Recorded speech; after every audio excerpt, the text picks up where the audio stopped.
कहे छियो सासू हमरा मारे छलनी भी पाएगे नहीं जेबो ससुरा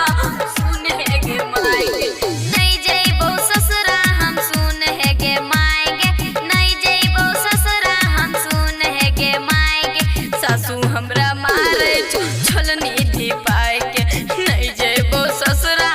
सुने गे मायगे नहीं जइबो ससुरा हम सुने गे मायगे नहीं जइबो ससुरा हम सुने गे मायगे सासू हमरा मारे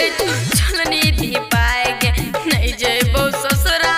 सुने गे मायगे नहीं जेबो ससुरा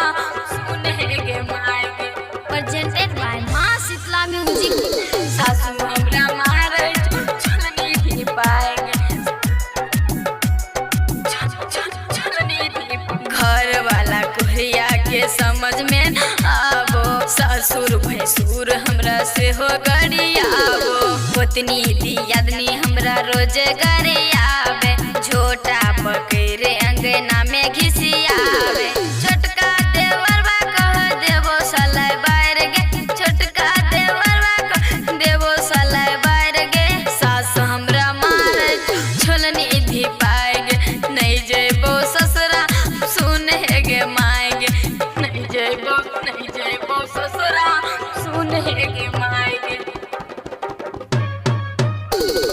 सासू हमरा मारे छलनी भी पाएगे